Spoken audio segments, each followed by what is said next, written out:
Now, let's talk about a press release. When we talk about press releases, you want to make sure that the press release gets read. Why else would you be sending it? However, there are services today, a lot of good ones. Some are costly, some are not.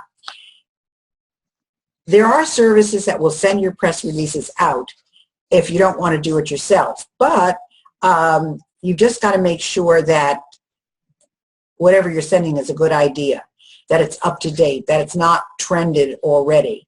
And you want to make sure that it's sent to the right people and the right publications. So if you do hire a service to do it, find out, where do they send it? How does it get published? What's their track record? How successful are they? Most PR releases today are sent electronically. Used to be all done by fax, not done any way like that anymore. But even if they're done electronically, they have to be formatted correctly. And I have included some press releases in this segment so that you can see what they're like. And usually they have to have a really great headline. Remember I talked about having a hook for your TV segments? Well, you have to have a hook for your press releases as well. So you need to be able to get something that is thought-provoking. I have a spunky old broad of the year. I take a celebrity, and I've named, Cloris Leachman. I've had, I just had a lot of different people. I had Florence Henderson. I had Betty White. I mean, I have a spunky broad of the year every year. And so I always send out a press release on that, and it gets picked up.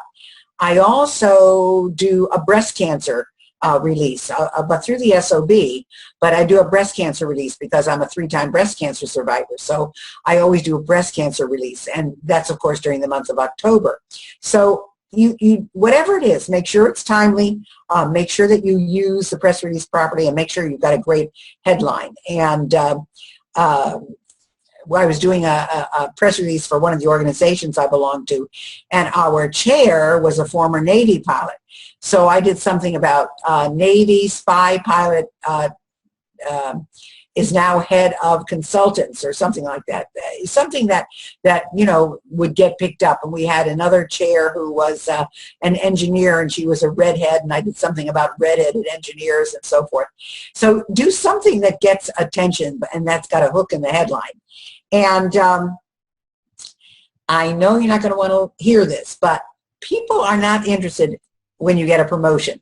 They're not even interested if you've gotten an award. Now, I received an award recently, and the organization sent out their press release, and I got a lot of nice congratulations, but they were from fellow members of the organization. So be aware that in order for your press release to be read and published, that it's got to be of interest to the general public. They're not interested in your award, and they're not interested in your promotion, and they are interested if you're doing a charity event. If you can tie something to charity, that's really good. And if you've discovered a whole new process of something that people do every single day, that's great.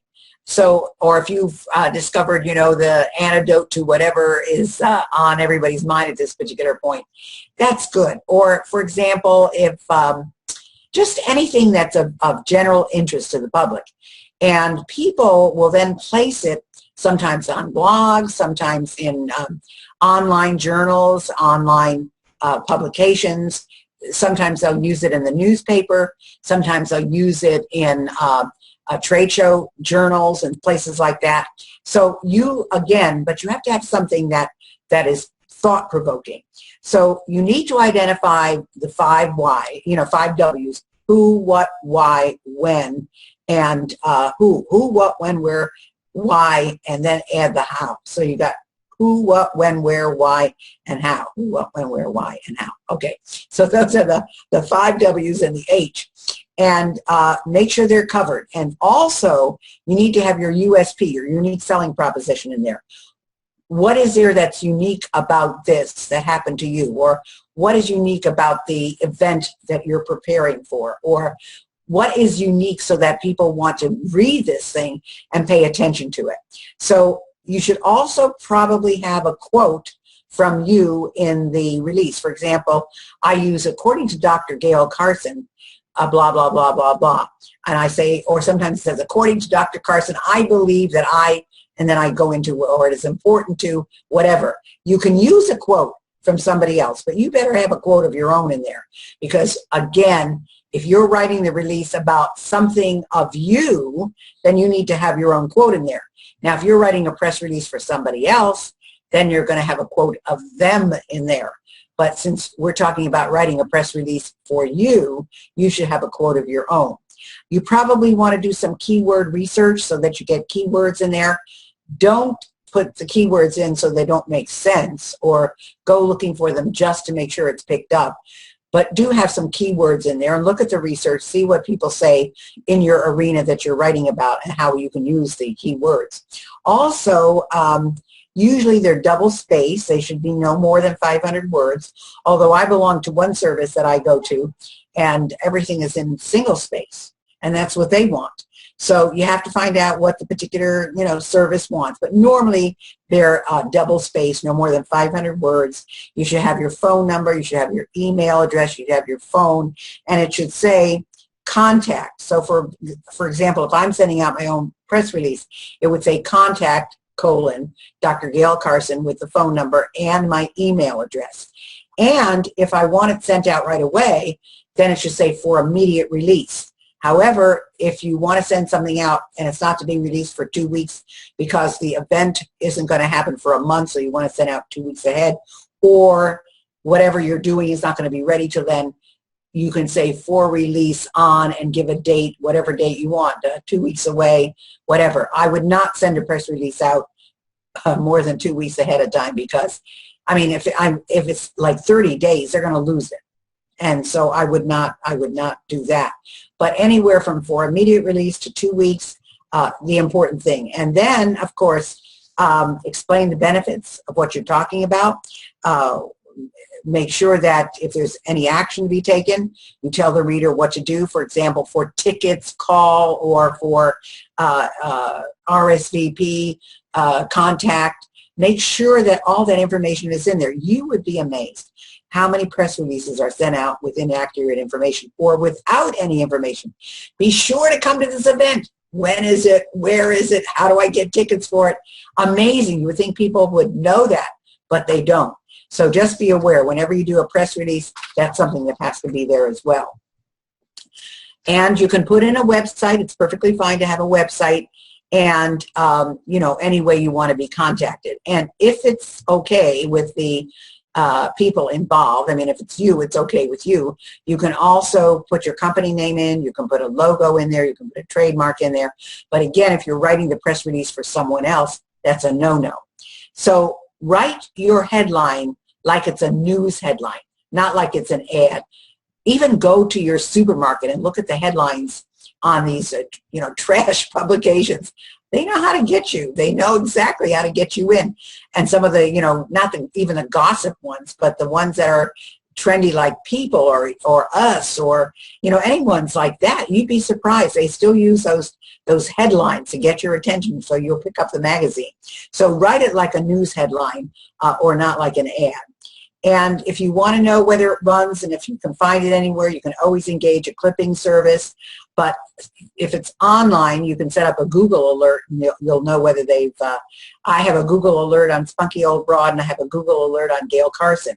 So when anything comes in on either of those two, I get notified, and I can find out where it is or what's been said, and then I save it in my little box in case I ever have to go there and find it again. And it's hard to decide how many people are going to pick up your press release. You can send out 50 releases and have nothing used. Or you can send out 10 and 3 people will pick it up. I always figured I would send 50 releases. Now, this is even when there were faxes where that's how you fax them. I would send out 50, and I would say 3 would get picked up. So it's a crapshoot, but it's what you have to do if you want to get the publicity out there.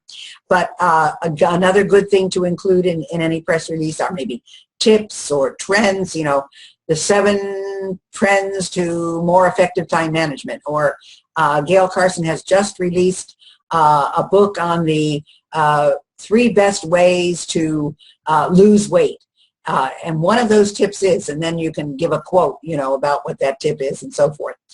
So it just depends on how much space or time that they need to fill, because some people will use your whole press release, some people will use 1 or 2 paragraphs. That's why each paragraph is so important, because you've got to have something in there so people know how to contact you, how to find you, even where the best place to look you up is. And it's interesting. I just Googled my own self, and I was amazed how many places I am. I must have 10 pages on Google. So the whole point is they'll find you. If they want to find you, they'll find you. But tips, trends, discoveries, great results, anything like that, perfect to put into a press release, because that's what people want to know about. They want to know what are the 3 biggest trends in, or what are the 7 tips, or what's the best way to, or any of those kinds of things are great. And they are articles as well, but you can put something like that in a press release.